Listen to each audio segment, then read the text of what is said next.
guys, Keaton here from TechSmart, and today we're going to be unboxing and reviewing the first ever curved, fully functional smartphone, the Samsung Galaxy Round. So this phone is super cool, it's similar to the Note 3, so without further ado, let's go ahead and dig into the box. So popping the top on the box here, we are greeted immediately with the Samsung Galaxy Round with its round and curvy goodness. So let's go ahead and set that to the side and keep digging into the box. So we're removing the paper cover here, and I like how Samsung kind of made all their packages paper. So we have our paper manual there, which is in a different language I can't read. We have our USB 3.0 cord.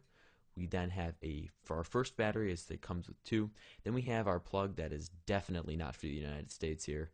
And then we go ahead and keep digging into the box. We have our headphones and ear tips, simple stuff like that. And then we are greeted with this cool white sort of futuristic looking thing. And we'll go over that in just a little bit. So just digging into the literature here for those curious, it's in Korean, and I clearly don't speak Korean, but if you want a kind of a translation, you can go ahead and Google Translate it. But it pretty much is just the starting guide, and these are the carrier manuals. So going to the white futuristic thing here and the battery, so it comes with a 2800 milliamp hour battery, pretty solid, and then within the white futuristic looking thing is an additional battery, so we can kind of go ahead and deem that this is an additional battery charger. It charges via micro USB. It's pretty handy. And it's kind of a bonus I kind of wish they included within the Note 3 line in the United States, or just even the S4 line. So cool thing from Samsung, and definitely one of the better features within the Rounds box. And then just moving on here, we have our USB 3.0 cord. This is one of the first phones to charge via USB 3.0. Then we have our wall adapter to micro USB, which is clearly not suited for the United States. And then we have our earbuds and ear tips, which is kind of a nice bonus, but I use additional headphones on the side, so this isn't really that big of a deal for me.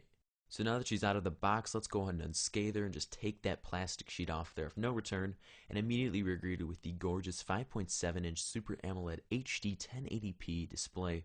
Boy, that was a mouthful, but this display looks absolutely marvelous, and the curve to go ahead and add for it really is going to give you a few extra benefited features that you wouldn't receive in other smartphones, especially the Samsung Galaxy Note 3. So just taking a look at some of the faces on here, we have a sort of leather representing back here. It's got this rubbery feel. It's obviously made out of plastic, but it feels a lot better on the black or darker colored versions of the Samsung Galaxy Note 3, and it definitely translates here, so it feels pretty good in the hands. It's got a little grip to it, and then obviously you can see that it's a bit protruded out as it needs to go ahead and account for the curve, and there we can just see the curve line and how much more prominent it is, and we have a nice brushed aluminum feel, so it's definitely a lot different than the Note 3 in terms of that regard. So obviously we want to go ahead and see how it works when turned down. So just by holding the power button down on the right side of the device for a few seconds here, we're greeted with the boot logo, which says Samsung Galaxy Round. And then we're greeted with the sort of carrier skin here. Basically it's South Korean Telecom, or SK Telecom. Just they want to go ahead and brand it. And then we're next greeted with the Samsung logo and home screen for the device here. Obviously I don't have a SIM card in here, but I always go ahead and put one in there when I'm testing devices out.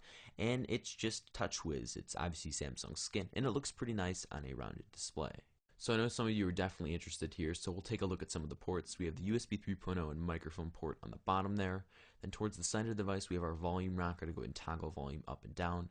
At the top we have a 3.5mm headphone jack and another microphone. Next we have the 5.7-inch 1080p HD display, which just looks fantastic. We have our capacitive touch buttons, the home button there, and then towards the side of the device we have our power button. And not leaving anyone out here, we have the 13 megapixel camera with LED flash and the speaker towards the bottom of the phone. So now moving on to the review portion of this video, we're going to start off with specifications and hardware, as I know spec heads like myself out there are definitely going to want to know what this rounded device packs. So it features a 5.7-inch super flexible AMOLED display with a resolution of 1920 by 1080 and a pixels per inch of 386, which is just absolutely mind-blowing, as so many pixels are truly being compacted into each inch. It weighs 5.43 ounces or 154 grams, so it has a nice weight to it. It comes in at 7.9 millimeters in thickness or thinness, whatever floats your boat. It features 8 GSPA plus speeds or LTE-A speeds, 3 gigabytes of RAM, a quad-core 2.3 gigahertz Snapdragon 800 processor, which is just absolutely beast. I love a quad-core processor. Features Android 4.3 at the time of recording this video, as Android 4.4 or KitKat has been released, but it hasn't been brought to the Round or any of the Samsung devices at the moment. It features microSD expansion, so you can add a bit more memory in there, just so you don't have to spend a few extra dollars to get the 64 gigabyte internal memory option. It features a 13 megapixel camera, which just looks mind-blowing, and then finally it features a 2800 milliamp hour battery, and it comes with 2 of those in the box. So for those who are kind of skeptical on the whole curved display thing, and believe me, we got more coming of it, here's just a comparison between the Note 3 that I have and the Samsung Galaxy Round.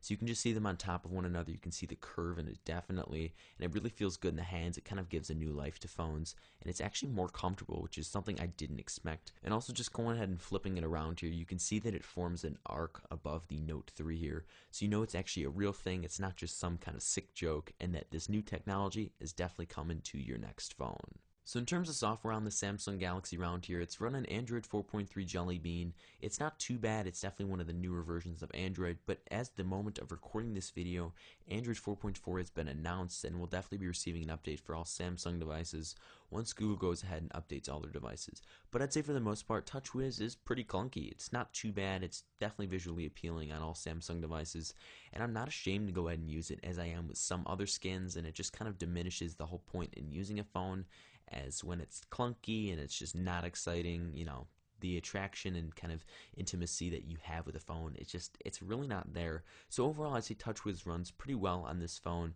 We have some proprietary features like air gestures, we have S-Voice, and it's nothing too out of the ordinary. If you want to go ahead and check some of those other videos out where we go ahead and explain TouchWiz a lot more, the links can be found right below that like button on this video. So moving on here is the display, and I gotta tell you, the display on this thing is just an absolute treat to use. The curved phone really brings the content to your eyes versus having just a standard flat panel where it's kind of all over the place, and this is, I think, a definitely big selling point of this phone. It looks gorgeous. Content just flies off the page, text looks crisp, images look sharp, and just the clarity is all there. Again, it's a 5.7-inch display with a resolution of 1920 by 1080, so it's pretty much TV quality. Don't quote me on that, but it's kind of to the caliber like that. And it comes in at 386 pixels per inch, so there's definitely some high res packing in this display in each little pixel of it, and it's very hard to distinguish pixels when you go ahead and kind of look at it from a distance, but obviously if you put your eye up to that glass, you're going to easily be able to spot them. So overall, I was pretty impressed with the display, and this is probably one of my favorite displays and phones on the market right now, and I'm glad to really call it my daily driver. So up next in our review is speed and benchmarks. So for the people that pretty much live off these numbers here, and I can be one of them at sometimes, I'm not afraid to admit it, these are a very good way to go ahead and represent, you know, what a phone can truly do. So we're going to be using Geekbench 3, Quadrant, and GFX Bench running Egypt 2.5 HD on screen. That might not make a lot of sense right now, at least the last test, but we'll go ahead and run them and see what we get for each score. So after running the Geekbench test here, we received a score of 689 for the single core score and 2147 for the multi-core score. So just as a comparison here, the Note 3 received a single core score of 945 and a multi-core score of 2703. So up next is the Quadrant score. So this is pretty much well trusted. I use this for pretty much everything. These 3 right here are my go-to ones, and you're seeing them right now. So I'll go ahead and get back to you once the results are in. So after Quadrant has finished its benchmarking procedure here, we received a score of 15,005. Definitely respectable. If you take a look at it comparing to the other devices on the market right now, you can definitely see the improvement. But the Note 3 received a score of 21,909, so definitely a difference between the two devices, and it's not all as the eye appears. And for our final benchmark comparison, we're going to be running GFX Bench 2.7, which will really test the graphic performance. It's going to actually give you a demo here where there's a knight running through pyramids, just trying to fight dragons and enemies. It's just the best way to do it, and it gives you a nice little visual while you're trying to figure out how good your phone truly is. So I'll get back to you once the results are in. So now that the dragons have all been slaughtered and the knight has pretty much won, if we want to put it in a medieval sense here, we received a score of 6,059 frames and 54 frames per second on the GFX Bench 2.7.2 test, and this is just, again, the best way to really test out the graphics performance on a phone. And in comparison to the Note 3, I actually received a score of 6,037, so it's pretty much the same and around the same premise there. So I'm kind of happy Samsung kept both the graphic performance the same on the Round and the Note 3. So one of the more important categories here is battery life. If you don't have a juiced up battery, you can't really use your lovely device. So in terms of battery life here, I was able to achieve around 12 to 15 hours on an average day. Now that is absolutely superb by all means. And that's when I was using it to a leisurely to more of a hardcore device. When I would just use it very periodically and definitely scarcely, I could easily get more than 2 days on this thing. The standby time is absolutely crazy, and the fact that there's hot swappable batteries is just fantastic. I love how Samsung has taken the initiative, included a second battery with a charger in there. You can just go ahead and hot swap them out if you're running home or just on a trip. It just makes a lot more sense, and I really wish more manufacturers did this, as it's just super easy.